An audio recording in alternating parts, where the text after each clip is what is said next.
Little Hand says it's time to rock and roll.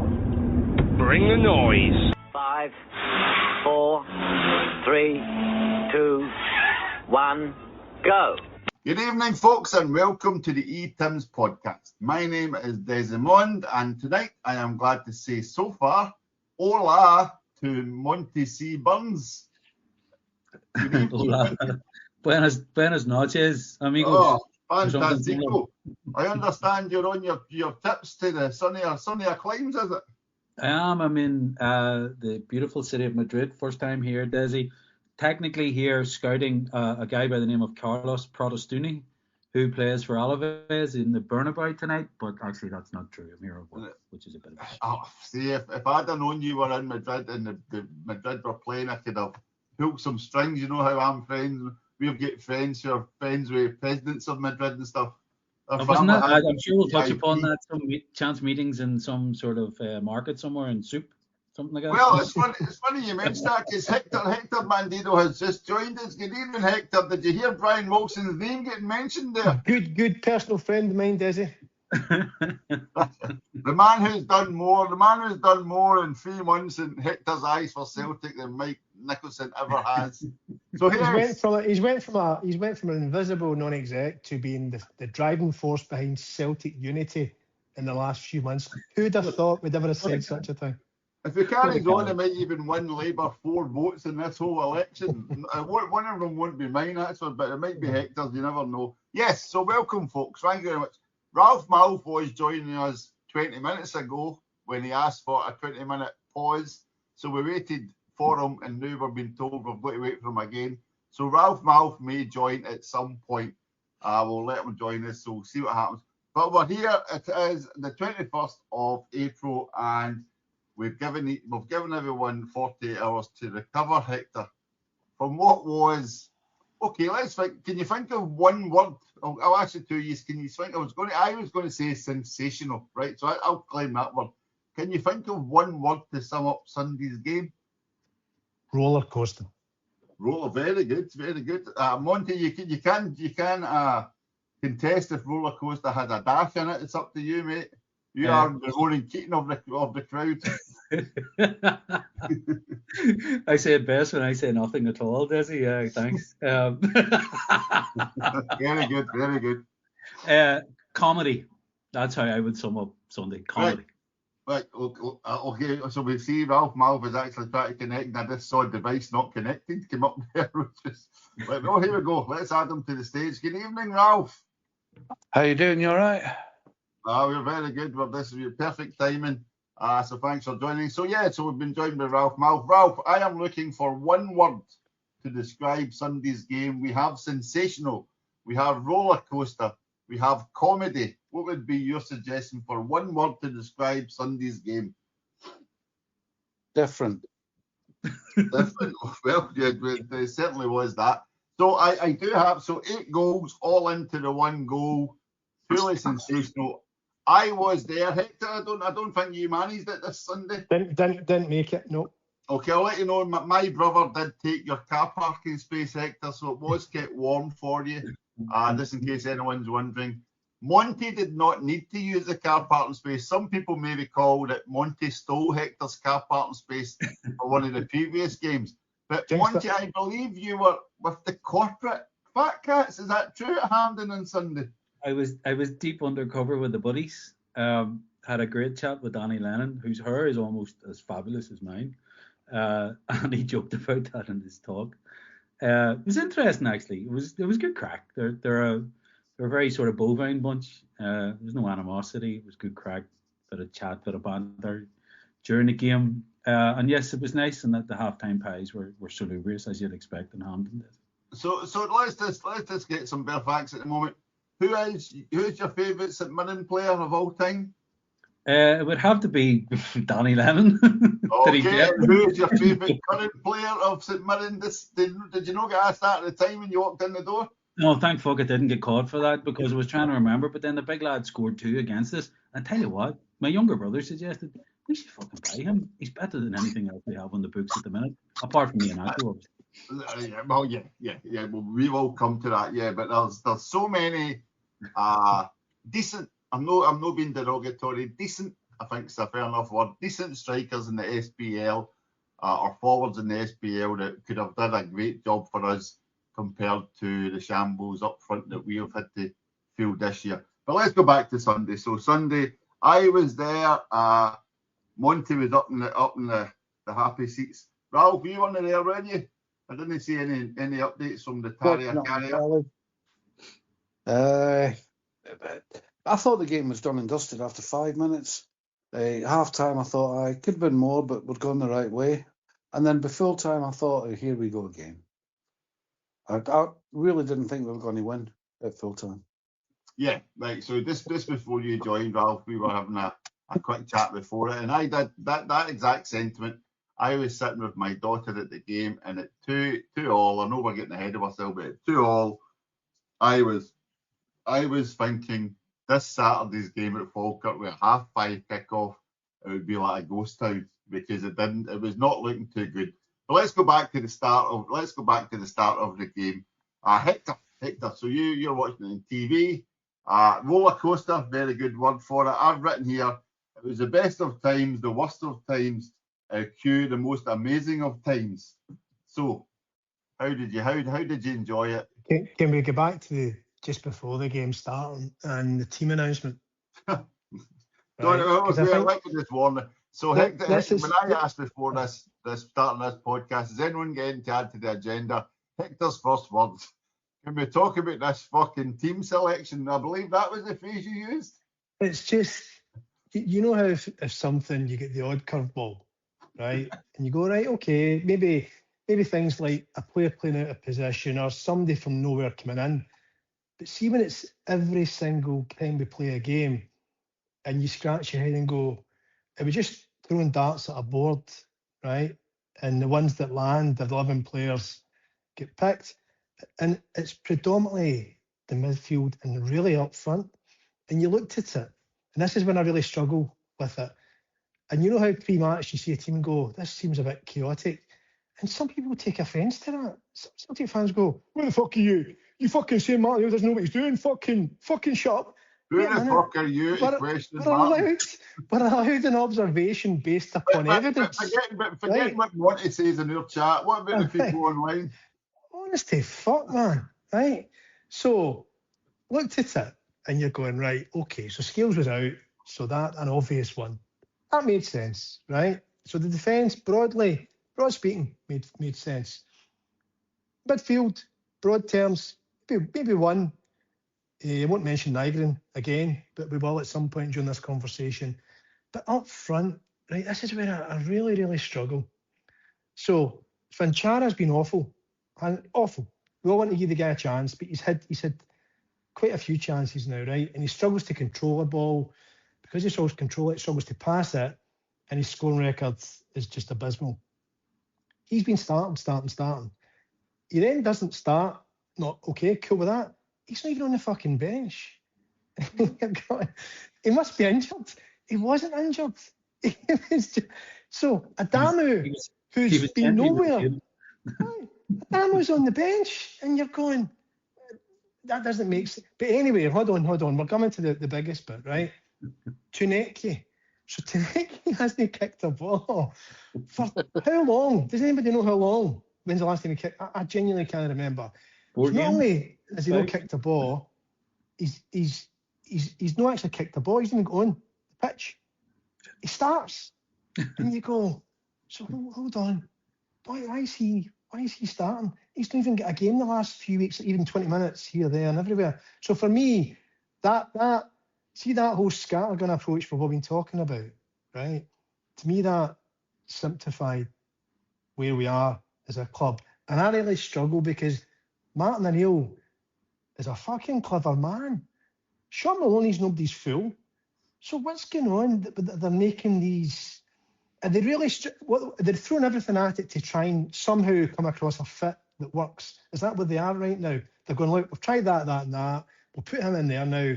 And if it works, magic. If it doesn't, we'll look again. Is that what they're trying to just tweak a player there and here so hopefully something just works for them? Because I'm struggling to work out what they're trying to do.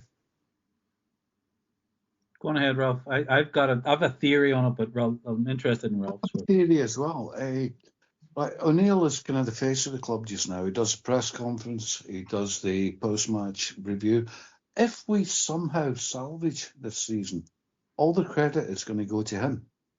And it's obvious he never did work on the training ground. He never did any coaching. He never did any of that. He left it to Robertson and Walford. And I'm guessing just now that he's leaving it to Maloney, Fotheringham, and is it McManus? And Gavin Strachan with his laptop. So if it works, they'll get no credit. If it fails, they'll get the blame.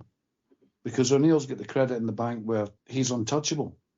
And when it comes to picking a team, if these guys are working on them all week, they'll be picking them.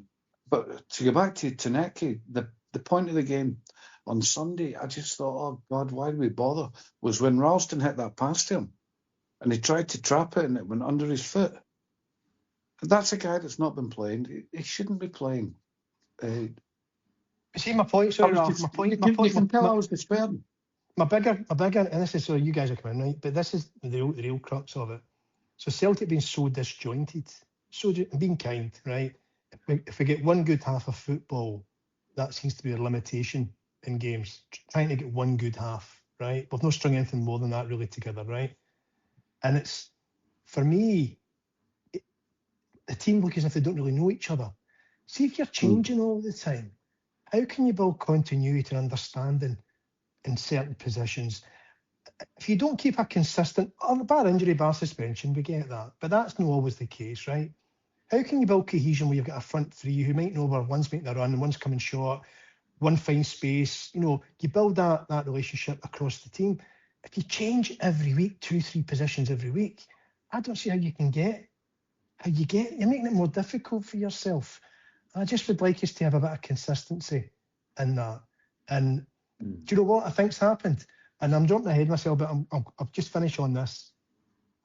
In a very weird way, we might look upon St Mirren scoring in the 91st minute as the best thing that's happened to us in the run-in. And if anybody had said that to me at that moment in time, I'd have called them fucking mental. And I'll tell you why that is, right? 2 reasons. One, scoring those 4 goals within a matter of 10-12 minutes straight after full time, and nobody in their wildest dreams we're all thinking we might get beat here, right? But where I'm coming from is, I think we might have stumbled across a front three that I don't think's been tried together, but yet it seemed to work really well. A striker can hold the ball up to feet, a guy out wide who lacks skill, but he's got great pace, energy to track everything, and a winger who can cross a ball and beat a man. And we might have stumbled across our front three in that wee bit of extra time, just be pure chance, which might be the thing that we just need to spark us into life in the run-in. Yeah. There's a couple of things I'd slightly dispute. And I think, firstly, my theory is, and picking it up, reading between the lines of some of O'Neill's comments, he mentioned something last week in one of his press conferences, that what frustrates him is sometimes he looks at the team and he thinks we could have got there with 4 passes instead of 6. I think what he's done, he also mentioned they had been so used to over the years the system that they play, the 4-4-2, the joking horseshoe of death, on slow-mo as it seemed to be on Sunday. And to change that with the trauma that had already been injected into the season, when he came back the second time, he also felt, we'll just stick with what they know and we'll just create an environment that allows them just to go and express themselves. So I think my theory is, he's just said to the coaches, just go 4-4-2. We'll work it out. Whoever trains well gets a jersey or gets into the squad outside of his usual favourites, because he was always, his criticism, if you could ever level a criticism at him, was he always picked his favourites no matter what. Now, this is where I'm a wee bit maybe slightly controversial. We started playing football after Colin McGregor went off. Right? And trust me on this. In our seats. Hold on, it's the second time I've made you spit your water out, Desi. I'm on a roll. Did you not watch how we fell apart when him and Engels went off until full time? No. Did that not happen? Did I watch a different game? That's not what I'm talking about. Ah, right, okay. I'm not talking about the structural slow-mo horseshoe of death Right. I'm talking about a footballer taking a ball on the turn and passing it forward, which Luke McCowan did repeatedly. And McGregor, I don't think, did once in the 70-odd minutes that he was on the pitch. And I'm being hypercritical of him. I know he's fucking brilliant. He's the nucleus of our team.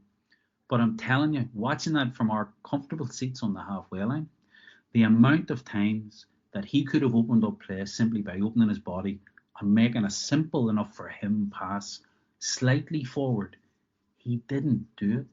He passed it. And again, I think it's how they're coached in conservatism. Keep the ball, play the way you're facing. And it's fucking brutal to watch. It's fucking, like, genuinely, lads, I don't know how So you how scored. did we fall apart from when Engels and McGregor got... We did. We completely fell apart from that substitute moment. Hold on, let me finish.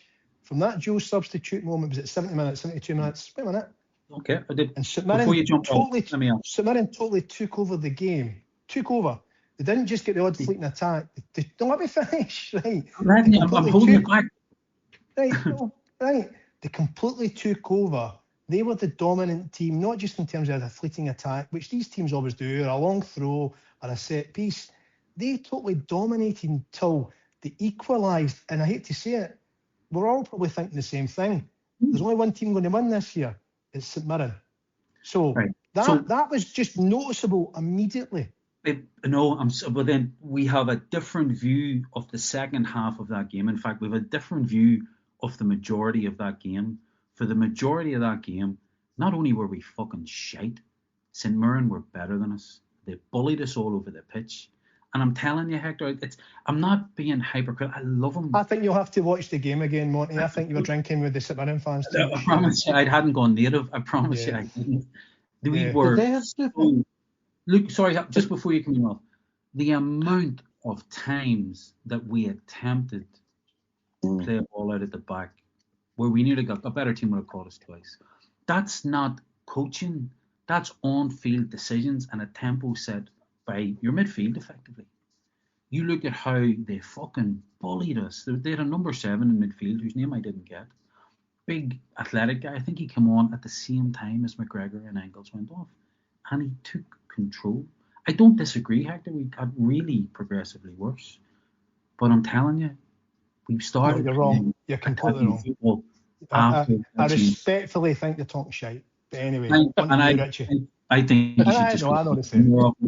I think it'd have been better there in person. I'd like to say thanks to Monty for taking my role this week. Thank you very much. You're welcome. What I think we've missed is that St Mirren changed the way they were playing when Engels and McGregor went off. They kind of seen that pretty much our entire midfield was getting changed at the same time, which I remember saying on the chat, that was just stupid taking them both off at the same time. And all of a sudden, you've got Oxley, Chamberlain and McCowan coming on. They need time to adjust, and they took advantage of that. They changed the way they were playing. We were kind of trying to cope with stuff, maybe see the game out, which is... McGregor has gone on record as saying, if you're not going to win the game, make sure you don't lose it. And that's the whole way he plays. If he's not passing the ball back, he's pointing to somebody else to tell him to pass it back. At the moment, honestly, playing him I where think he's there's a playing... wee bandwagon, right? You see a couple of things online. No, I'm not. And what happens is, I'm going to jump on that bandwagon, right? And I get it. I'm guilty. I'll probably do the same with Nygren, right? But Nygren, for me, typifies, again, the big challenge. You've got a midfield 3 that's really a midfield 2 when he's playing, because he doesn't track back. So we had a midfield 3 of Oxley Chamberlain, who's nowhere near match fitness still. He was out for 18 months. McCowan does his best. And He's enthusiastic. No, and he scored a really good goal. And I don't mean to sound too I don't mean to be overly critical of him. That's no fair, right? But with Nygren, you've got a midfield 3 of Oxley, Chamberlain, McCowan and Nygren. Where's the press? Where's the control? 3 strangers and one guy who doesn't track back. That's why we got overrun in midfield. It was staring you straight in the face. And why Nygren wasn't subbed of all of them first for probably Hatate to bring more control. It's another one of my complaints. I'm looking at it going, what are the coaching staff watching here? What did they see in this guy that that defies belief Goals. at times. Not defies belief. But he contributed nothing until it was 5-2. Goals. How many games did you watch Henrik Larsson play where he contributed nothing but he bagged Don't two? even compare the two of them. Don't even compare. No, but you don't let Swedish people. We know that come on. That's ridiculous, right? I'll You let you get Callum. We get Swedish Callum, but don't mention Henrik and Nygren. Did they still drink wine at lunchtime in Spain with a But no, my point. Okay, maybe not. Right, Daisy, you go. No. Right, yeah, right. I've got a few notes. He's going to start talking about fucking Celtic board again for half an hour. I'm loving this. You're getting plenty of time tonight. I'm loving this. Because I just know we cannot see Hector's fists at the moment, but I guarantee they're balled up. It's ridiculous. I think they're just all fucking it's like trying to get a tenner rope from my Betty. His fingers are balled up so tight. Honestly, right? man. I'm disgusted in you. I've got a few points to go way back. Tanecki. I was just thinking there, Hector, maybe it was due also as a reflection on the previous St Mirren game where the Green Brigade are back. Good to note. The atmosphere was better, but the performance was terrible in that win over St Mirren. So I was just thinking maybe they thought, well, let's try and change it a bit. But Tanecki just had a Maeda before Sunday style performance, and especially when Raul said about that failing to trap the ball when everybody's going, oh, here we go. Oh, fuck. The ball's away at the park. Maeda done that also against St Mirren in the previous game. That kind of set the idea. What did I have here? And I thought maybe also they were thinking like St Mirren played quite decent at Celtic Park also. So again, knowing how to play is because again that high press that they adopted in Sunday, we were a shambles at the back, total shambles. Like I just don't understand, and I've said this a million times on this, so apologies to the 4 listeners for repeating myself, but how the fuck can a team of international players no play the ball? I mean, how can you know? You watch all the games, every game on the telly, and teams can play it comfortably against high presses and against other internationalists. We are just a bag of fucking nerves. I mean, like Sinisalo made the best save of the season from Sinisalo, from his fucking self. I mean, that's 3 times. 3 times. Imagine that was Casper. We're getting comments getting made. He made one mistake with the ball at his feet. 3 times in the first half, he almost gifted 3 goals to St Mirren with the ball at his feet. Right? I made the point to Snaffle, the mate of mine I was over with, along with his mate Brandy. The big St Mirren fan? No, all 3 of us. Chick Young should have took the 4th ticket, but didn't make it. That we're a team, you know the old thing, you can't be half pregnant. We're a team that has no identity, isn't a possession-based team, doesn't press anymore, isn't a long ball team, isn't a physical team. We're fucking nothing. We are a collection, or we're a terrible squad, by and large. The players are still better than Dundee's or St Mirren's. Correct, Hector. Which all of this reinforces the thing. But the St Mirren coach, he's just come in and totally revamped St Mirren style in 2 weeks. How can a guy like him, who's an academy coach, right? There's Stephen Robinson, and we've all spoken about this many times, right? He had a style of play that, let's just say, was quite physical, direct, effective, right? They pumped us in the Cup final. This guy's come in 2 to 3 weeks, totally transformed St Mirren to a passing team. And we've got coaches, and even you saying that, we're not saying the same thing. We don't know the patterns of play. We can't see anything. It's nothing. There's nothing. We're hoping for luck, for somebody to do something rather than anything else. And right? Brian, I was talking to mate Brian Heaney on the way up to the game. We had a really good chat, and he used this brilliant phrase. He says, Martin O'Neill is an old man trying to do a young man's job now. So he's set in his ways of things that worked 20 years ago. You know, the Mars bar for the best trainer? I have no doubt fathering them is, well, he could be eating them, but he's probably handing out a Mars bar too for the best trainer, because this is O'Neill's way. And you heard Jamesy Forrest comments today. He says he fucking loves them. They all do, but they're not being coached, I would guarantee you. But Ralph's point's right, and he's not the coach. He's not the Monday to Friday coach. It's the other 4 guys. But he directs the program of work, as you know. Ange directed the program of work. He was also a hands-on coach. Ange was hands-on. Brendan was hands-on, right? Brendan directed the programme of work, was also hands-on, but John Kennedy by and large ran it for both of them. I think O'Neill has just said, lads, 4-4-2, creating But a it's no good enough. But it's no good enough. But he's gone in a fucking month and a half anyway. It doesn't matter. It does.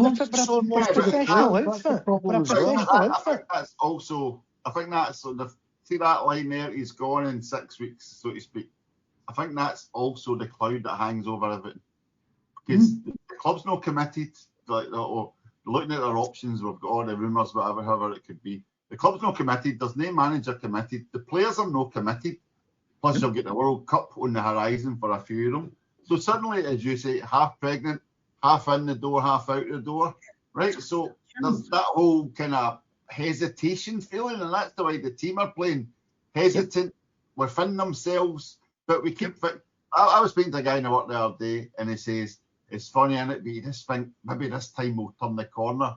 And I said, I don't even think we can see the corner yet. We've not even got to the corner to turn in the corner. We're just still walking along the road hoping to find the corner. Right, but I want to embrace the madness of Sunday, right? Let's forget about the harsh reality. Just a quick note, Hector, on your front three, right? That front three were fantastic. Forrest, Ian Nacho, and Maeda. But 2/3 of them would be a bit like me at 5-a-sides. After 30 minutes, I'm crying to go in goals. You know what I mean? You can't guarantee. Right, no, bear with me. You can't guarantee getting more than one half out of them. But we've all agreed, would it not be more practical to start them and win a game in that first half? That's my point, Daisy, right? So James, there's this myth about James Forrest played 65 minutes on Sunday. Ian Nacho was thrown in it. This is the madness that fucking winds me up. There's the fist. Ian Nacho. You can't see the fist, but they're clenched. Ian fucking Nacho, who I like, by the way, right? He's League Cup final lost to St Mirren. We were playing really well. He was best player on the pitch. Pulled his hamstring, then we fell apart, right? That was December pre-Christmas. Next to me, Nacho come on in the game.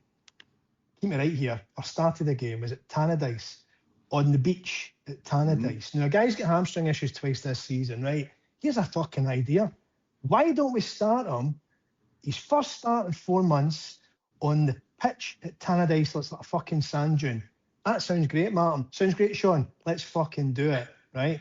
So this is the madness that gets me. He starts them there when the whole team was shit. We get easily beaten, bullied, whatever you want to call it, at Tannadice. He then doesn't really do much. He gets the odd wee 20 minutes here and there, but when he gets to 20 minutes, he clearly is one of the better players in the team because he can hold the ball up and bring others into play. But that was a month ago at Tannadice. So he's played, what did he play, 40 minutes at the weekend? Surely he can do 60 minutes. But at the point there's 5 league games to go, it's like a game of poker. You've got to go in. There's no regrets. And I'd rather we start our best front three. I get your point, Desi. It's risk. But what's there to lose at this point? Because if we keep doing what we're doing, we're eventually going to get fucking beat anyway, right? Sunday's game was won by substitutions. Full stop. There's no argument. It was won by the substitutions that were made. And in that it might have been out of sight if they were on earlier. But that granted balls should be around. No, but that's a valid opinion. We were that bad. Henrik could have played Hector and we wouldn't have scored. We were. That's twice you mentioned Hedrick in a bad way. That's no hard. But seriously, I get it. I agree with you by and large. You gotta go for this at some point. But if you lose them in the first game, your options are what? Fanchara and fucking Mvuku and that other guy, whatever you call him. The alternative is, right, as we've been watching, you bring him on with 20 minutes to go, usually to save the game, right? And why not just go in the front foot and say, look, we're home to Falkirk on Saturday. I'd go for it. Let's try and get 2 goals up by 60 minutes, then do the subs. Well, here's a question for Ralph. Sorry, Ralph. I was going to say, here's a question for you to consider. Because my argument, this one, Hector said that there, my argument has always been, would it not be better to get Ian Nacho starting? Say you get 45, even 60 at a push, you get the game won as much as you can, being Celtic, say 2 goals, then you bring on. Then you bring Chanchara on. There's no any pressure on him to score at that point. The fact that we were starting big time and saying, go and score, and he looked like a guy, no confidence, desperate to score a goal, clutching at everything, putting things wide. If you bring him on and then say, right, okay, there you go, you can relax this play out with play with some confidence and some ease. The game's won. You don't need to panic so much. Would that not be better, Ralph? But then Monty's throwing that spanner in. But what happens if they get injured straight away? Let's be honest, anybody can get injured anytime. What would you do, Ralph? We'll get you the question. Transvara isn't going to win you a game, but he might secure you a game after it's already won. He's not the kind of guy that'll throw himself about and even try to score. If you watch when he's got the possession in the box, he looks for another player before he looks to see where the goals are. There's a few of them like that.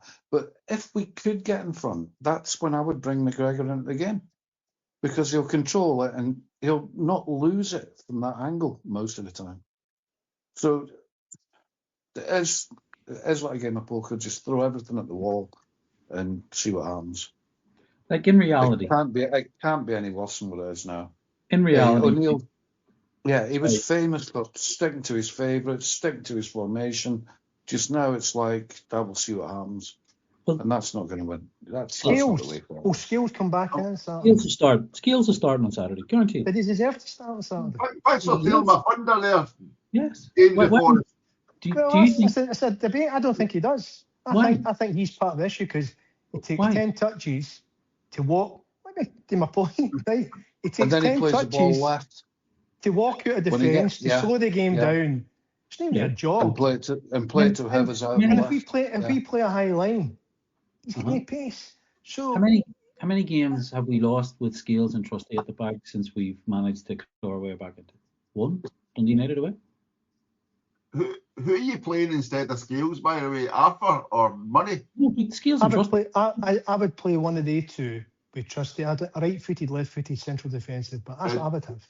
Did you see anything in Arthur on Sunday to give you any confidence that he's got the confidence to play in the next 5 games? Because I didn't know nothing whatsoever about Arthur. Nothing.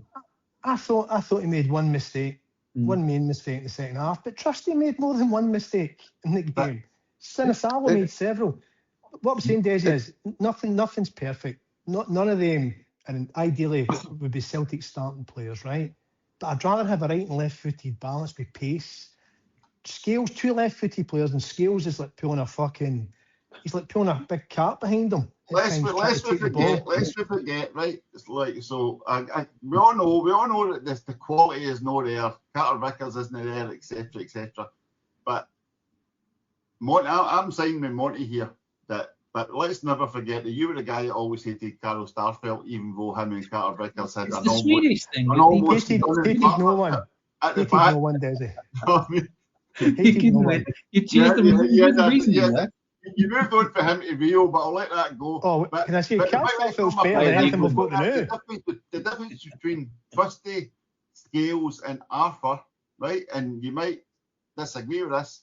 Scales is the only one at the 3 of them who's got the balls to take the ball and try and bring it out.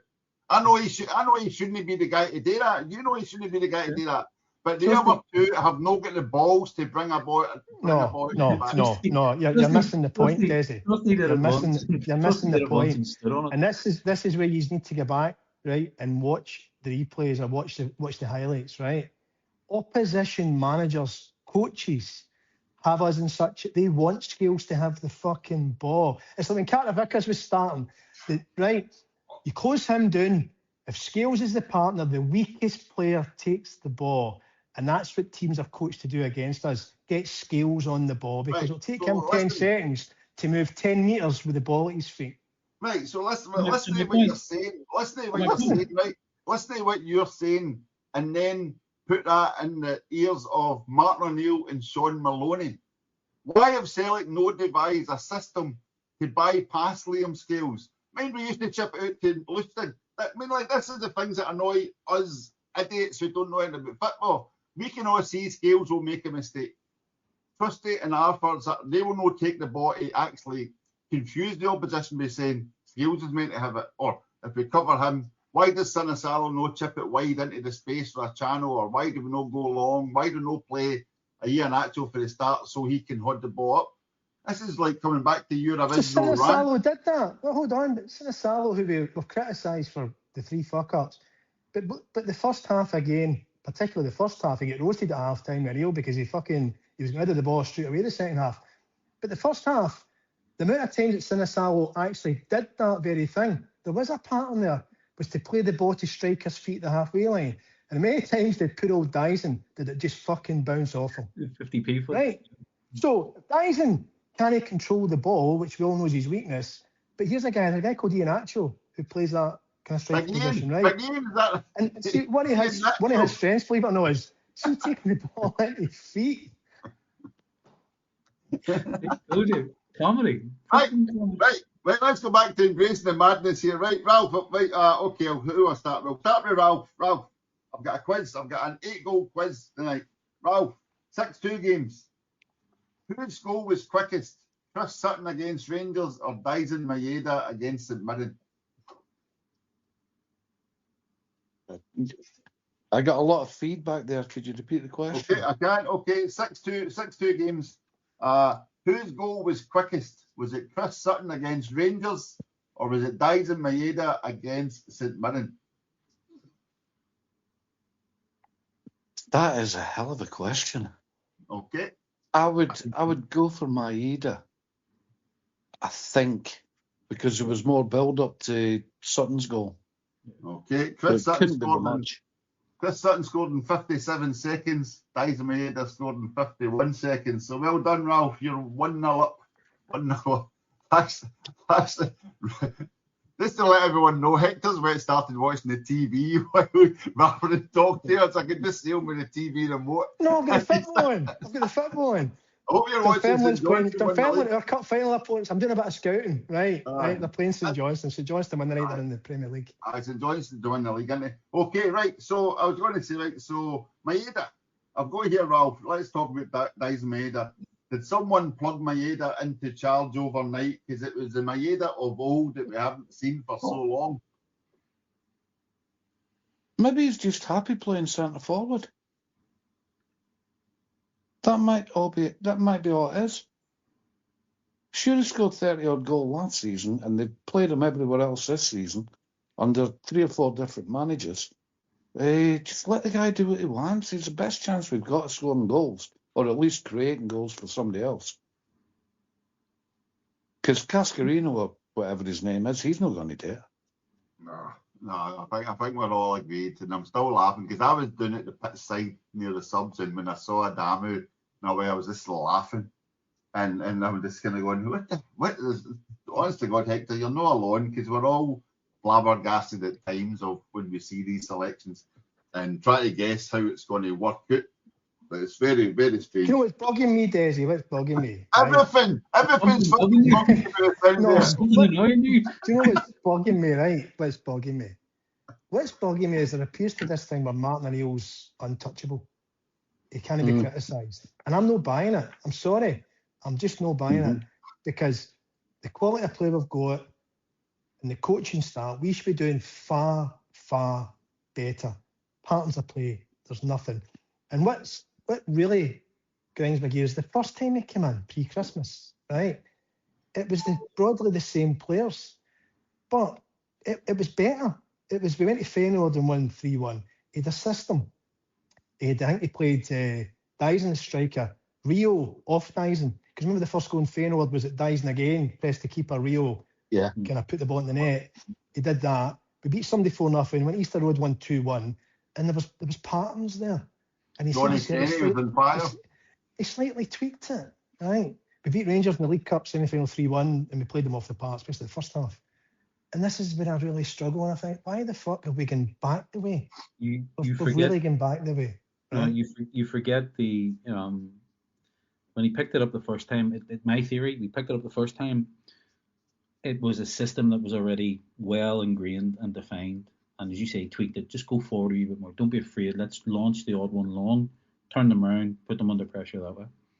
And then we got used to it, and we got used to let's call it the less detailed or less technical coaching. We're now playing a very simple system. We're getting more simple. Then we had a guy come in who went fucking off the rails completely. and confuse the fuck out of them. Desi's favourite, that French guy. Right. Right. And then we bring O'Neill back, and O'Neill thinks, right, I've got to keep winning here, but I have to stabilise this. So let's just go back to really fucking basic football, make us hard to beat. And I think that's what he's done. Just make us a team that's solid enough, and that should be enough domestically. Because anything else, they're going to just fucking down tools. The players are mentally fatigued. And some of the games you've watched them, you're thinking these guys are playing, hurrying up to the season. They want the season to be over. I've observed that in a few games I've watched recently. They're playing like a team who just wants this done. And maybe you're right, Hector. That 91st minute goal could be the one fucking thing that turns it. But Jesus, we're hard watch. We're all grasping at straws, right? We're all. Exactly. But let's not forget, we also had the Martin O'Neill last kick of the ball. Callum McGregor at St Mirren, no that wasn't he? All fucking 4-0s and singing and dancing. Had we scored 6 this season up until Saturday? I don't think we had. I don't think so. 6 in 6 fucking games. Exactly. Most would score. I think we've had a couple of fours. But Desi, let's get back. So, and this is the thing that is really we're all scratching our heads, right? The league game at Ibrox, we're 2-0 down at half time. When was that? Was that March? Can't remember. Right? February. 2-0 down. They didn't create a lot of chances, but they ran over the top as the first half. They missed a set at the start of the second half to go 3-0 and kill the game. And that was it. We then played them off the park, passing, move, attacking football.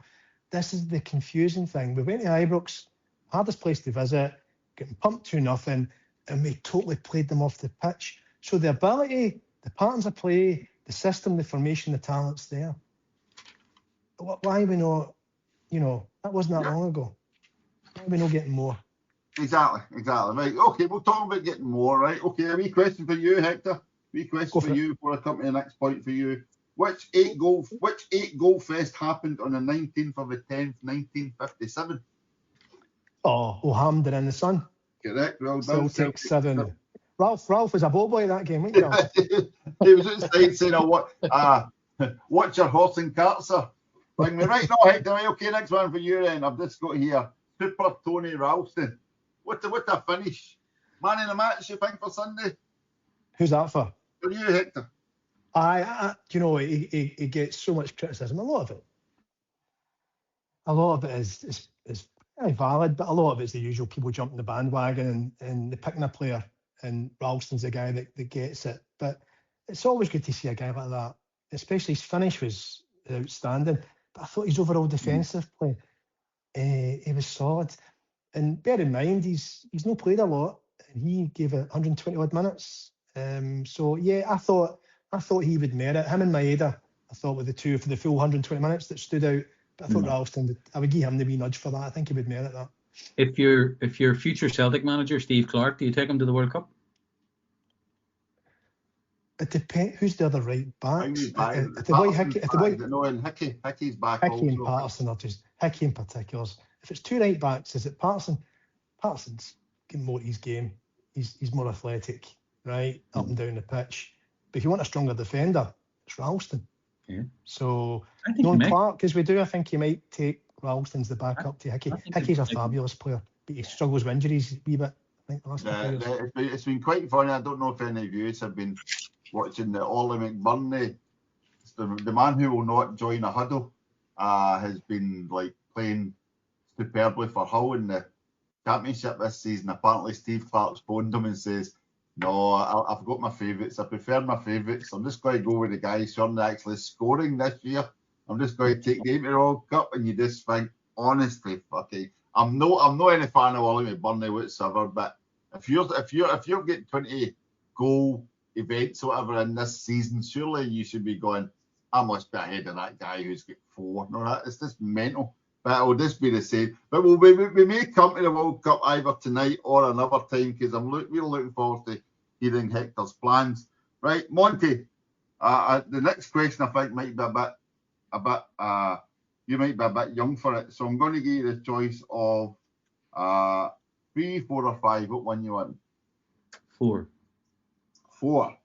In 1967, we'll leave that one for Ralph. Don't worry. Okay, we'll just go for that.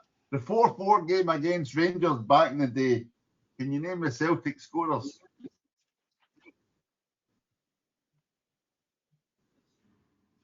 No, I won't even guess. And Ralph, I'm just reading that Maestro book, the Shamrock nicely gave us. I'll pass it to you. That's this came up in it. Take a guess. Can you name any, Monty? Hector might be calling you one of them tonight, to be honest. No. Okay. Hector, any guesses? Murdo McLeod. He scored the Who the fourth. player Yes. called You're breaking Tom? up. I couldn't catch your question. What was the question? Tommy Burns. Who Tommy were the Burns. Celtic goal scorers in the 4-4 game against Rangers? I think it was 87, or 88. Tommy The Burns. youngest Celtic goal scorer. No, who were the four Celtic goal scorers in that game? So we've got Murdo McLeod, Tommy Burns. Tommy Burns. Can't make it. Yep. The youngest goal scorer that I know of was Fotheringham, wasn't it? Paul McStay. Nobody's asking about the youngest goal scorer, Ralph. You must have had a connection problem. We're just asking who had the four goal scorers. Paul McStay did not score. He helped set one up, but didn't score. Charlie Nicholas. No. He would have been gone by then. Was Somebody he who going would then, was he? Somebody who would maybe replace Nicholas. Danny Craney? One of the most infamous Celtic players of all time. Infamous. Roy Aitken? No, infamous. He once presented me with a medal at the Leeds United Boys Club in what was it called? The Coffee Cup in Shilson Road, that our Player of the Year dance. George McCluskey. No, infamous, no famous. Who could be? There's only been a few infamous. Hold on, Monty's screaming, I can't see. He must be on mute. No. Hector, could you tell me the full question? No, fucking Monty's Johnson. I can tell you, for everyone who's screaming, oh, sorry, Paul Mix, did you say or no? No. So Brian McClare scored. No. But for the first fucking Johnson. For the first goal, McClare skewed the ball to a certain player from Maryhill. Hector. Ginger hair. Oh, I'm not saying his name. Davy Moyes. It was super. Everybody gets Judas. correct. That's what I'm saying. You might be calling Monty one of them tonight. So that was that. So yes. And can anybody know? Does anyone know who gets sent off of Celtic? Tommy Burns. Wally McStay. Wally McStay gets sent off. Right. So we'll come to that. So we'll come to the last question at the end for that. Right. So Monty, can you hear me? Monty's breaking up a little bit. Appears to have froze in I was keeping this question especially for him, but we'll skip on to the next one then. We've kind of touched on it, but let's just elaborate on it. I've got here and I'll open it to both of you. Yang and Kieran Tierney, is it time for a rest for Jamesy and Sarachi? What do we think, Richie, Ralph and Hector? And anyone else you care to mention? Go on, Ralph, you can go first. I can't make out the question. It keeps going on tinny. Right, I can hear you both clearly. And come back in. Me and Hector are used to talking to each other on this podcast anyway. So the question is, should we rotate Yang and KT? And I was going to touch on that, Hector, when you mentioned... Hold on, Des. Right. So Tierney's been off form the last couple of games. He gave everything in the two games before that, and he almost looked like he was trying to win it himself. You know, when everybody else gives up, he was doing a kind of Roy Aitken thing. But I think it's taken a wee bit out of him. And Sarachi has got much more energy, much more enthusiasm at this moment in time. And I would be starting him on the left every game now till the end. Maybe bringing Tierney on when he's tired to use that experience to close the game down. Here's the challenge, Des. Right, Sarachi said I think he said two hamstrings as well as Ian Nacho. Sarachi, right? Been really impressed with him. I think he's got great energy. Bit of a battler as well. But the challenge is the hamstrings. Yeah, the 90 minutes again. So I think I'm actually having him and Tierney rotating. You know, it works for me. Yeah.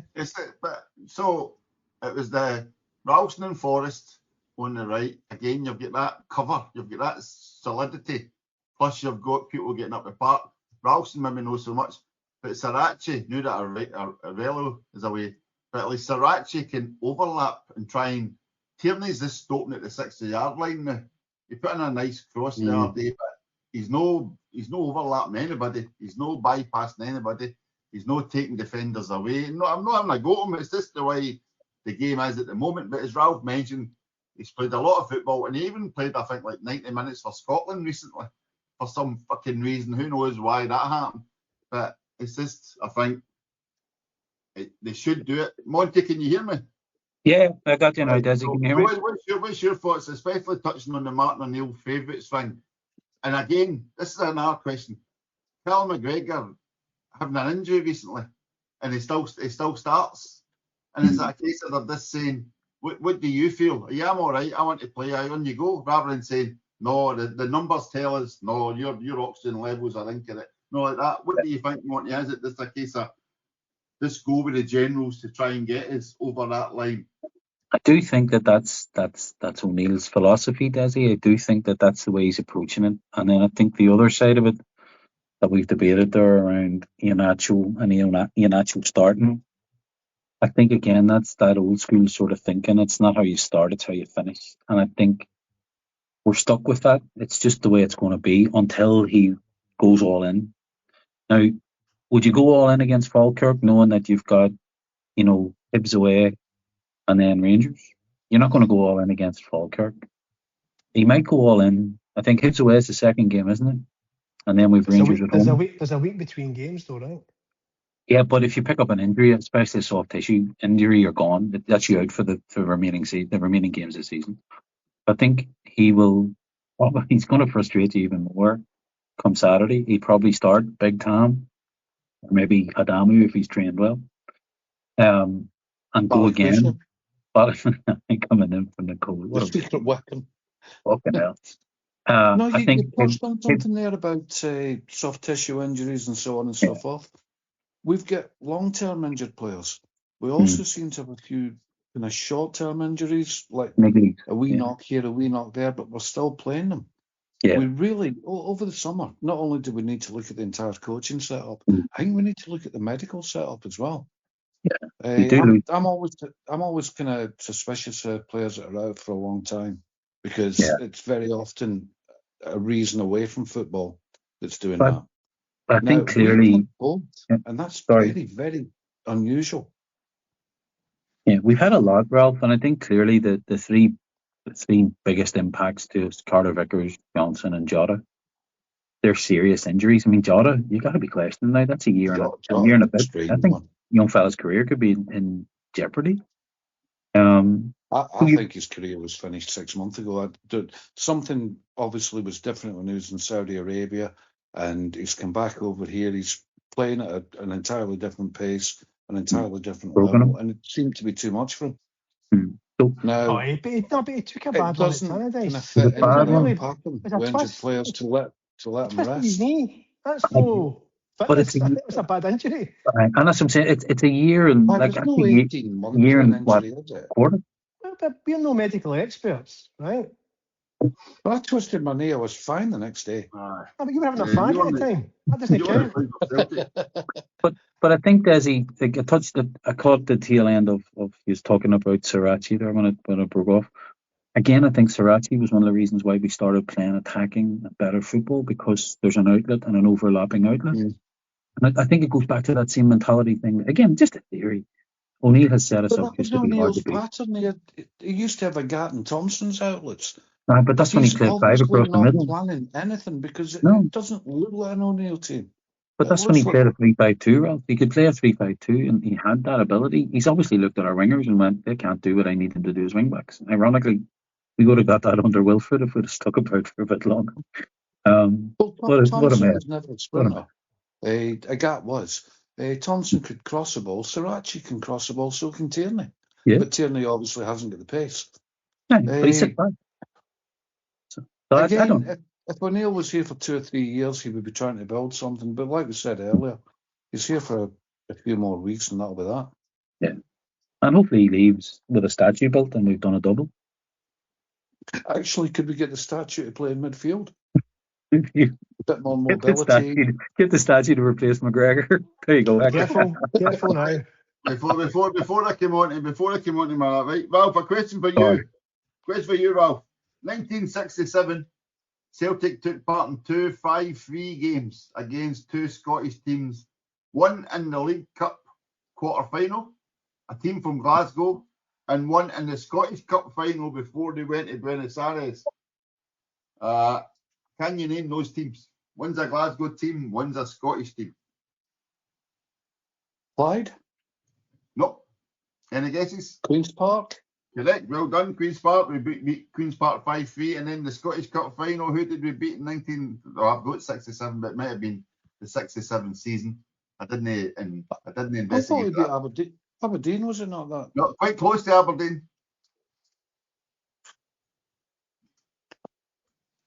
I think wee it's bit- Dundee. a wee Right, it's probably good going to be for Aberdeen. Dundee or Dundee. It wouldn't Well be done, Dundee. Dundee. now, Okay, because it's Dundee. Dundee. It was Dundee. Right. So let's come on to one of the good topics. We've touched on it a lot. The guy that comes, I think he's from Madrid. This is where Monty is at the moment. Hector, big Ian Nacho, that big Spanish striker we've got. Yes. I've just written here. So that's what a real striker is! Exclamation mark. It's a joy to watch somebody who can actually play as a centre forward sometimes, isn't it? We've not actually had it that often this season. It's just somebody that can take the ball into feet, control the ball, have a good first touch, be aware of what's around them, i.e. guys of the same colour strip, and then play a simple 5-10 metre pass to them, then move. I mean, football is not a difficult game, especially when you've got such an advantage financial over other teams. And I'm not going to go back over the old ground and say we're underperforming. We've covered that, right? But we'll focus on Ian Nacho. It's just he brings other players into it, and players know if they ping him, it'll stick 8 times out of 10, 9 times out of 10. And then he can bring the wide players in. He can bring the midfield into play. And that helps with controlling again. But having Svanchara there, having Daizen there, you can't ping it to feet and know you're going to get it back with them. It's bouncing off them left, right, and centre. So it's been great to see him. He scored 2 great goals, obviously. The header, fine cross, and a really good header. But his second The goal, ball hit his head and went in the net. his second goal, the one he touched, he took and just placed it in the inside James post. Forrest thought, right, I can't hit the goal for here, so I'll bounce it off that fella's head. And the other one, fair enough, he couldn't think of anything else to do, so he hit it in the goal. You'll not catch me supporting him. However, did you know that Celtic have somebody who scored 13 goals in his last 5 games on the books? I mean, all right, it's only 15, 16. But given the dearth of strikers just now, should he not be in the first team squad getting a feel for it? How many laggers have you had? That Carling Black Label must have been. Listen, the It boy's must be name is stronger in England than it is in Zion Scotland. Pullen. Carling Black Label. I'm telling you. Hey, last time I seen something like that was when Charlie Nicholas was coming through. You need to keep an eye Do on you this think boy. Martin O'Neill was going to play a protect him a wee bit. 15-year-old striker? But Roy Aitken was 15 when he started. Aye. Martin O'Neill. But he wasn't getting played. He wasn't getting played in the last 5 games of the season. Right, Monty, you get cut off. You had to be sit there because given, I don't know if anybody else listening or anyone on the call knows this, but Monty actually scored at Celtic Park previously in his lifetime. So given his striking prowess, this was initially for you, this question, Monty. Tab this wrote here, Ian Nacho compared to a certain other big dumpling up front we've tried. And Ian Nacho can actually stay standing up. He can hold off players and he can actually get the ball on target. Surely that should have been free of the boxes. It should be picked for anybody coming in the Celtic door, let alone fucking him to resort to a free transfer. We talked about this. This is what I mean about comedy value from Sunday. And the more you watched it unfold, all he could do was just, it was puzzlement. If you couldn't laugh, you'd cry. And all of this, we talked about Tisdale and the hangover of Tisdale. Obviously, he's the guy who took the fall for the executives who signed him off.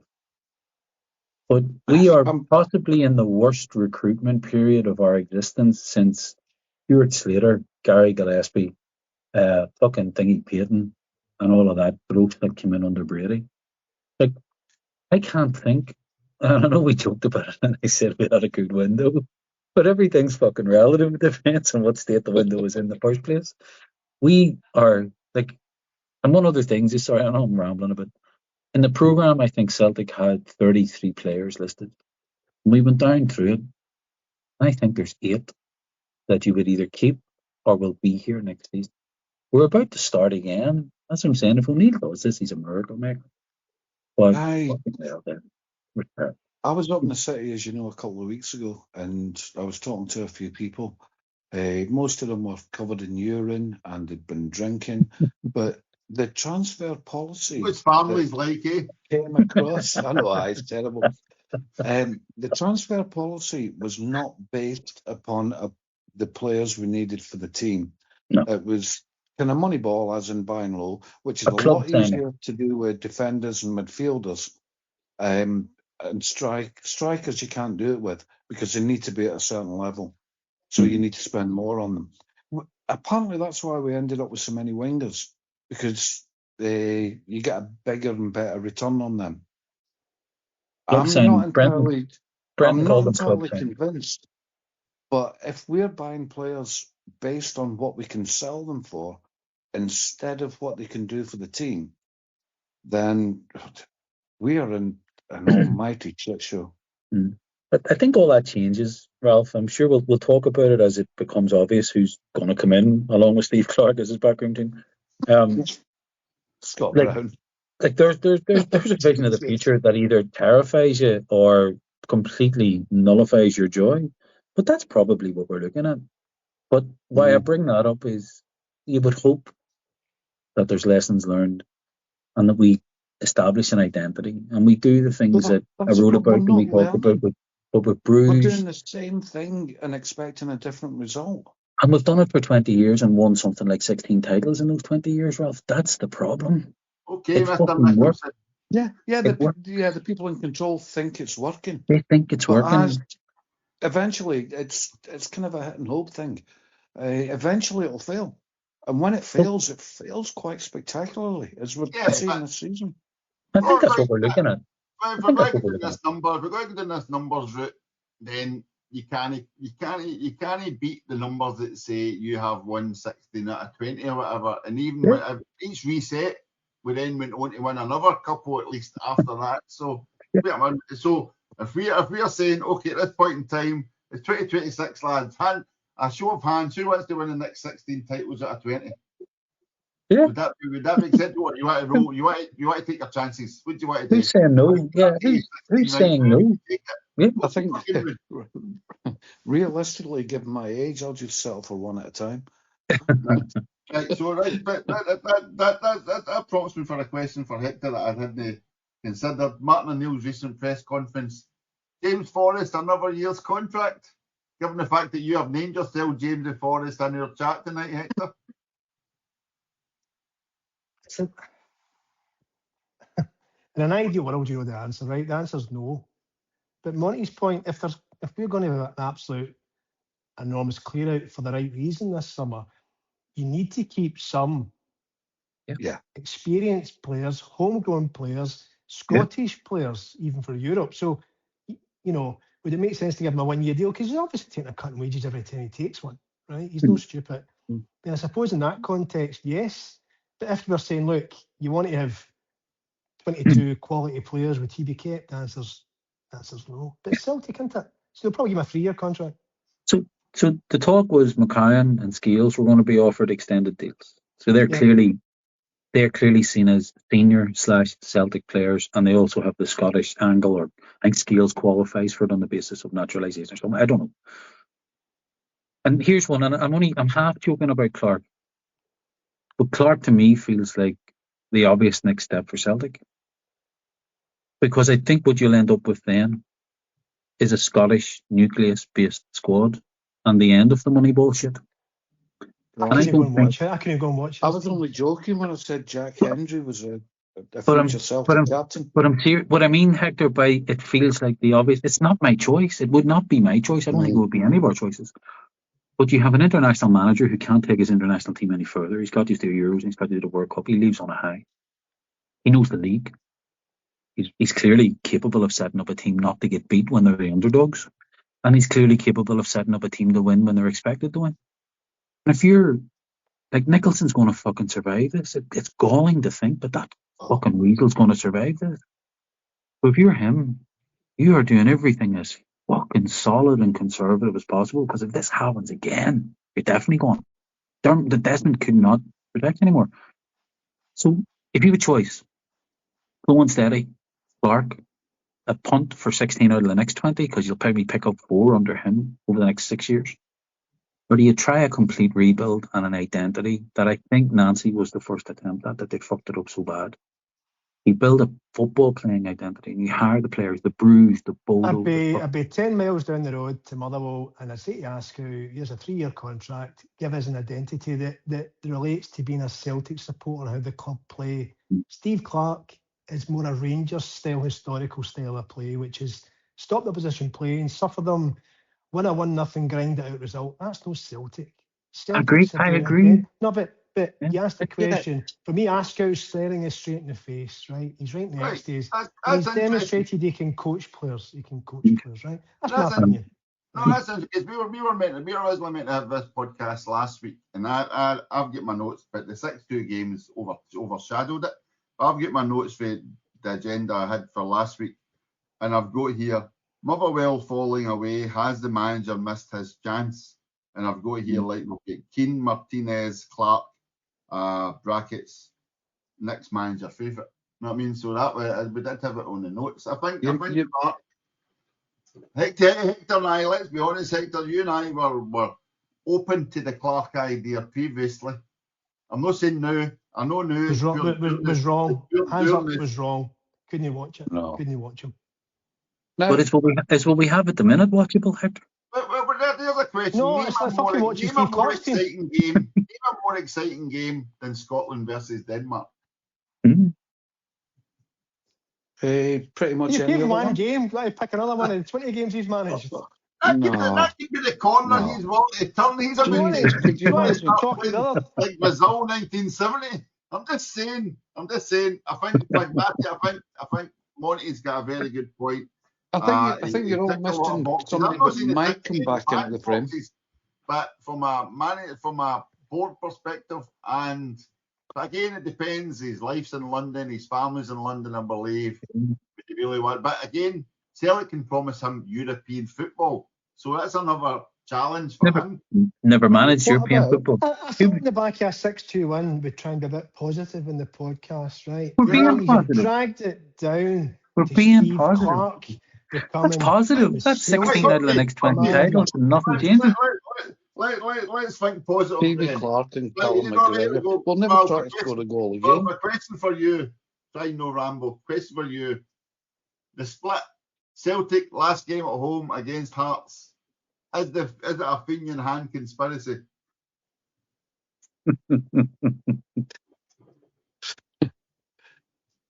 It's just the way it works out. We've played twice at Tynecastle. We played twice at Ibrox. We're due a home game against each. That's it. They've had their easy games. They've not put it away, so now it's our turn. Easy games. So what am I saying? To go back to the manager thing, you've all missed something. We're playing Dunfermline on the last day of the season. No. Their manager was commentating on the game. Hold on. And he kept saying, this is what we're capable of. Yeah. Will Lennon come back for a third time with Scott Brown as assistant? Do you see when Hector said, I'll be 10 miles down the road if Clark gets it? Well, if Lenny gets it, I'll be 10 feet outside Selleck Park shouting, "Grab this season book where the sun don't shine." Right, I'm just laughing at myself here because I'm looking at my notes for last week's podcast. Never happened, and I've got here Monty a no-show at the last podcast.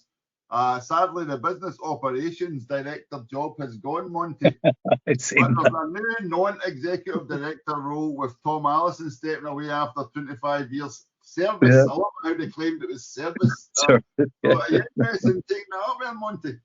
Well, I'd reluctantly have to put myself into that discussion, at some point. But I think now maybe it's not the time, and the timing's just not right. Des, let it go. Oh, that's very unfortunate. How can you be a non-executive director for 25 years?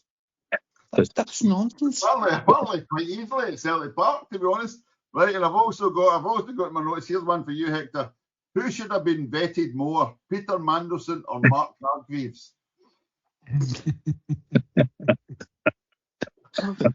See, these are the comedy gold that people miss when you all cancel podcasts. Mandy. Mandy. Man, so there's a non-executive director role. There's a chief executive role crying out. Peter Mandelson's got a lot of contacts. I'm sure Dermot could make use of. You know what I mean? So who knows? I do have it very bottom. Both allegedly in the Epstein files too. Hey, we'll come to this later on as we head towards the end of the season. I've just got here Hector World Cup, 80 quid for the train, dinner and a captain's meal with a large Coke at Parkhead. So, and then Coldplay playing the World Cup half-time show. As if the World Cup. The final. No, the final. No, the group games. The final. It's just that. I mean, they put me over the edge. See the train tickets and all that. Aye, I can just about suck that up. See if Coldplay were playing at half-time against Haiti, I'm not going. Right? I think we should all get a fucking GoFundMe to find how much would Chris Martin take to turn up with an acoustic guitar at the Haiti game. That would be lovely. Right, okay. I think that's it for tonight. There's a few things we could have thought we can talk about, but we'll come back to it later on. I've just got one final quiz question for you, right? I'll just open up to the floor. Right, you ready? In 2015, Celtic played Dukla Prague and get beat 5-3 by Dukla Prague. This is the 8-goal thing. In which country is the Smiza Stadium where Dukla Prague beat Celtic 5-3? Any guesses? Dukla Prague. What year was that? 2015. Celtic 3, Dukla Prague 5. Any guesses? In which country is the Smiza Stadium? S-M-I-S-A. In 2015 he played them.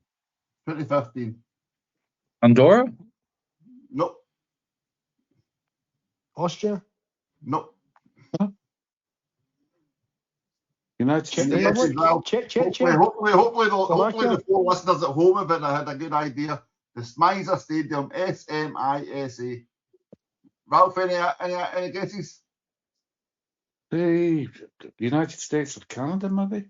Unlucky. Sadly, it was Scotland. It's St Mirren Park's current name. The Smiza Stadium is what St Mirren Park's called. Celtic played Dukla Prague at St Mirren Park in 2015.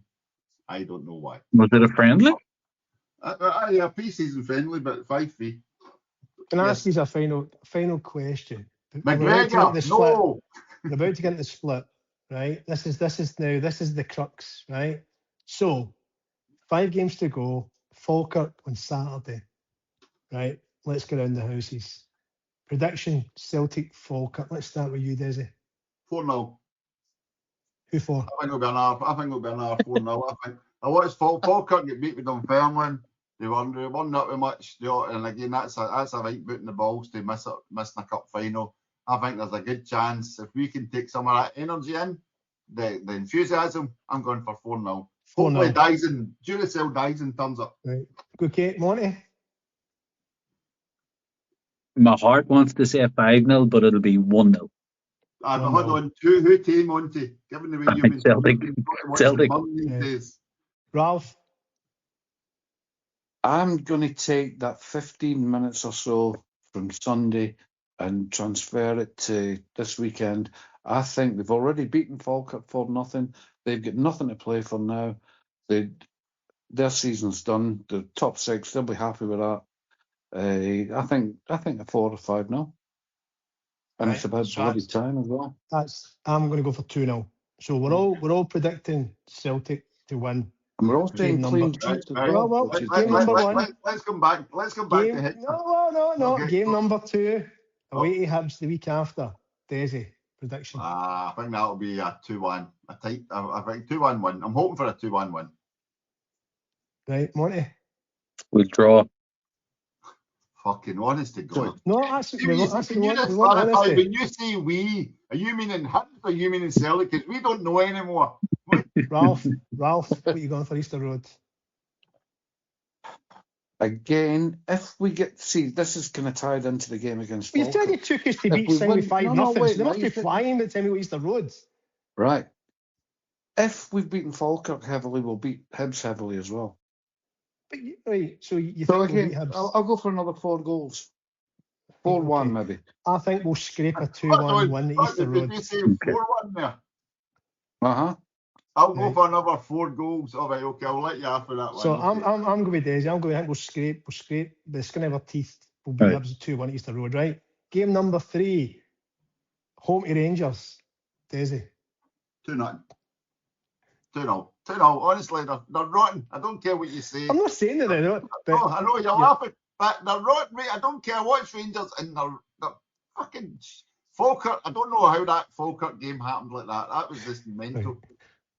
2-0. So you think 2-0, right, Monty? A comfortable 4-2.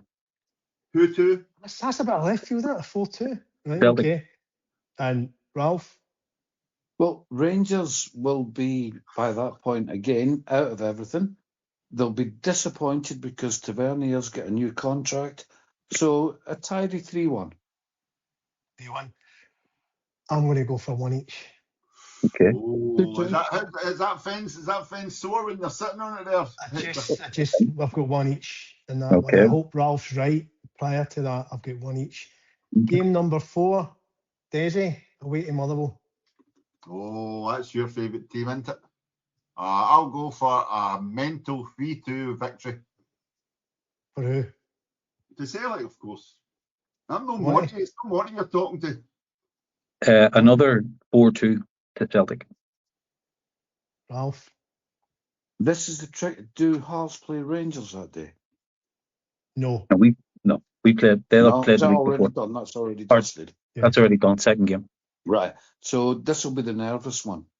This will be a 1 each or a 1-0 to Celtic. This will be What's the no. What's the kind of prediction? one nearly there. One So prediction. I'll go for 1 each.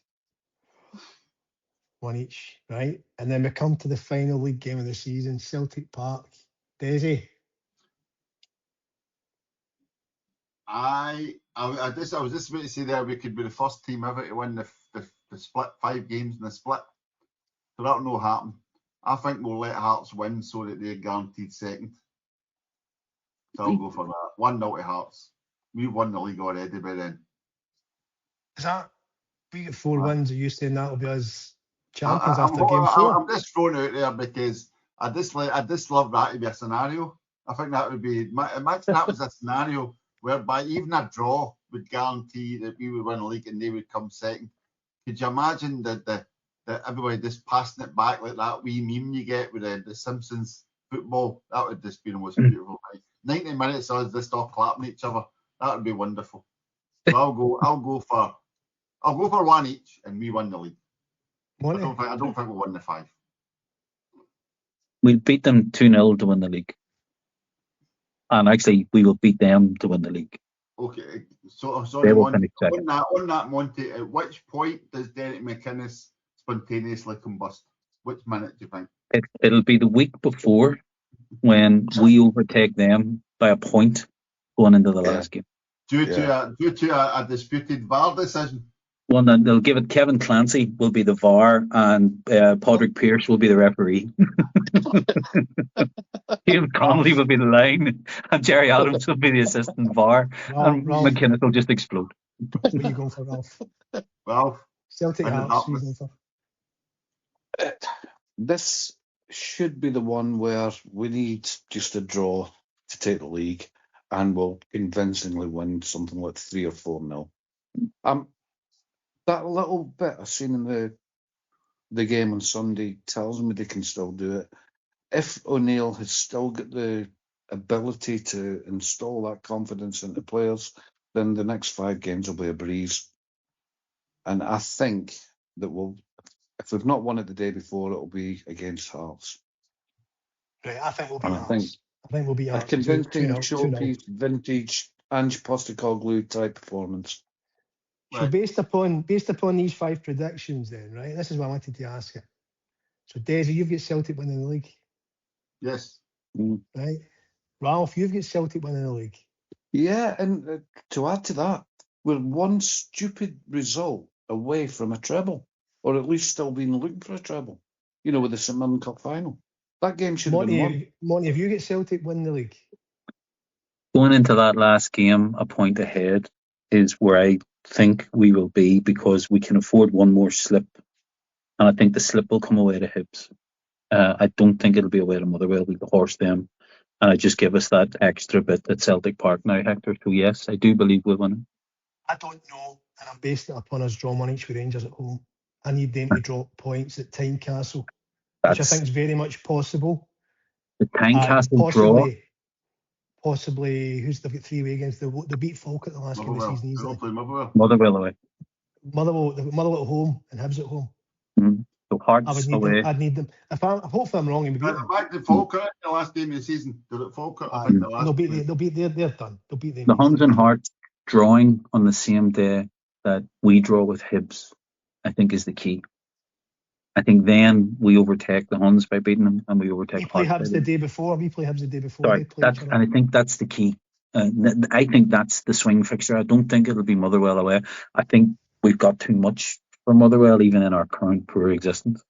I think that one's the key, because if either of them win that, and we're dropping a couple of points, then you're really now it's week to week.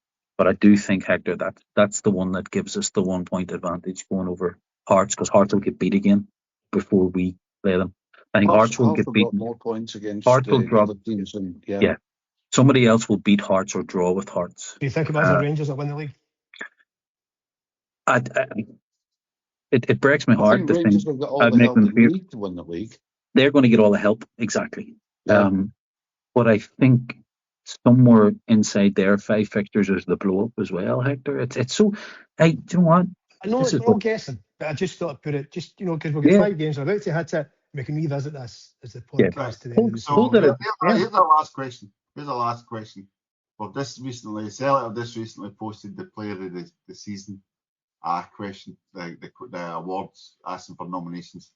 Hector, I'll start with you. Who do you think is going to be the player who could win the league for us over the next 5 games? I'm not meaning if they do it. Who do you think is actually going to be a player who is going to step up over the next 5 games? I've got one player, but I've got to put a caveat with it. And you know why when I say the name.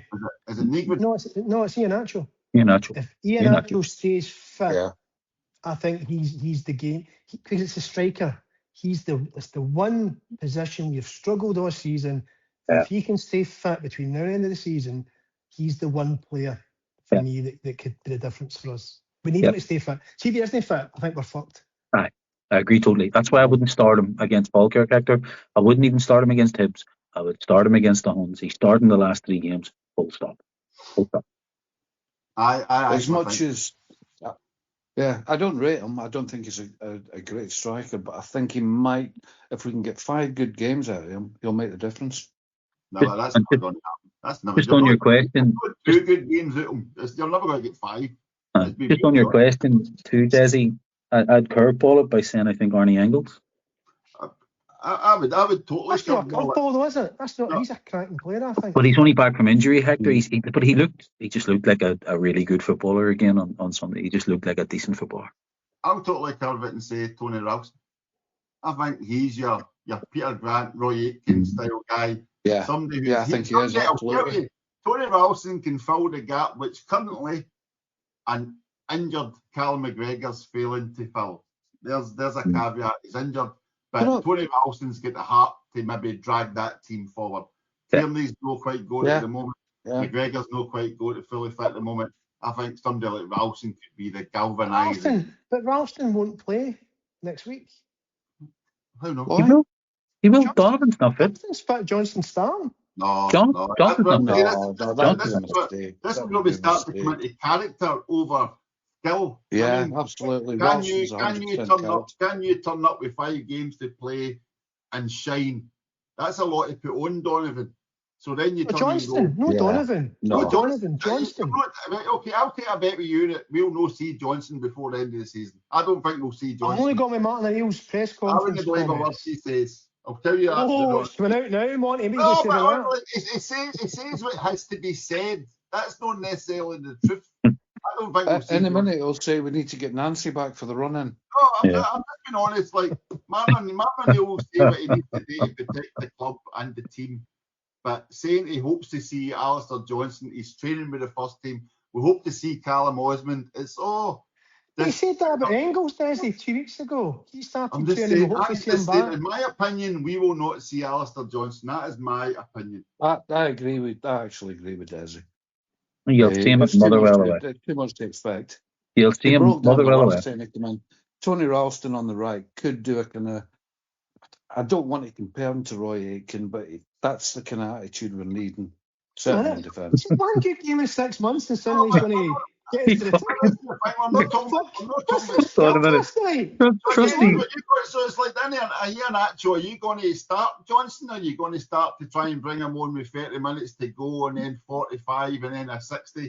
You're running out of games for that. His first game would come on the last half hour. That's normal practice, isn't it? 20 minutes, half an hour. But Alistair Johnson has been, I know he said the 2 recurrence of the hamstring, he's been one of the fittest players at the club. He's like a machine. Yeah. So if he's fit to play, he starts. But the World Cup's on the horizon. I get it for some of these guys, right? I get it. Maybe once in a lifetime or whatever it may be. And there's no way they can't not be thinking about the World Cup, especially in your home country. It's got to be a factor. Right? I think we'll see him in the Motherwell game, I think, as a sub, and then depending going into that last game, as we've just talked about the Premier League. I love him for the Rangers game. Oh, right. Yeah. Sorry. I'll take it back. Being classic Celtic, mind we used to always somehow start a new signing in the January Rangers game. We will throw Alistair Johnston against Rangers in that model, as in a total curveball. He'll suddenly start against Rangers. Can I change my prediction then?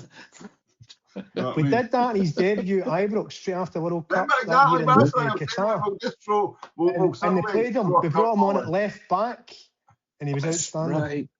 That's right. And we were thinking we're not going to miss Juranovic. Do you remember? That's right. Yeah. Yeah. So there we go. So there's a lot. Right. So there's a lot to happen. So Falkirk 5:30. What a fucking time for a kickoff. 5:30 on Saturday. So we'll see. Fingers crossed we can actually the second half, the first half of extra time from Sunday, Celtic can turn up and get the game finished, and we can maybe actually Hector play for a full game. That would be nice to see, wouldn't it? Rather than just I'd like to see even 60 minutes. Right, I'm not asking for much, but a half plus 15 either side would be nice, right? Starting the second half of a game would be the first of this season. I think. I don't know if I've actually saw that in living memory. Actually starting the second half of a game. So that'd be good. Right, so we'll wait and see. So thank you very much, folks, for listening. Please like, subscribe, the usual stuff. Please keep sending in your comments. It's always good to read on YouTube and then on the site. Ralph will try and get a E-Tim's diary up sometime. Monty, do we have any financial items pending? I know there's been a lot of work going on with the Season Ticket Alliance having their launch with Paul McStay backing them. Celtic Trust and we'll get the Celtic Supporters Limited. So there's a lot going on. Anything for you, Monty? I think. Sorry, Hector was looking to come in there with something, were you? He's going to disappear. Callum McGregor's out the door. Right, Hector, good evening, Hector. Thanks for joining us. Cheers, guys. Have a good one. Take it easy, Hector. Bye. Monty, anything for you in the pipeline? I did say I'd put up that fan ownership model, but there's a bunch of charlatans have turned up on the stage, so I'm going to let them play their hand first, and then I'll put up how it could actually be done, as opposed to how you would buy access. So I'll throw that up sometime in the next week or two. I was thinking you might wait to see just how much will they dare to put the season tickets up by. That might be ending very soon. I'm going for a very nice. I think Rangers went. Was it 6%? Rangers went. We'll go 5.5. We'll go 5.5. Just one less than them. How generous are we? Right. So that's us. So again, folks, thank you very much for listening. This left for me to say thank you to Ralph Mal. Thank you, Ralph. Cheers, thanks. And I'd like to say thank you to Ralph. Obviously, listeners, you cannot see this, but we're on video here, and Ralph has been sitting in a dark living room, kind of morphing into Marlon Brando from Apocalypse Now. The whole night, mate. He just turned the light on at the end there. I wish he'd maybe done that an hour and a half ago. We got there in the end. Thanks very much, Ralph. And thank you to Monty over in, gracias, I should say, to Monty over in Thank Madrid. you. Muchas gracias. Thank you very much. Get to the Bernabeu, you can compare it to Celtic Park and think what could have been. You know what I mean? Here's what you could have won. All right. Thank you very much, Monty. Cheers, lads. Thank you. Enjoyed that. Folks, thank you very much for listening. My name's Desmond. Good night. Big Tams of the Gallowgate are proud to sponsor the E-Tims podcast for season 25-26. Have you heard from Mikey? A seasoned book increase whisper, a bank statement reading? A cringe-worthy interview with Jerry McCulloch perhaps? Oh Mikey boy. Oh, where has your voice gone? Big Tams, helping Celtic directors keep stum since Nancy left.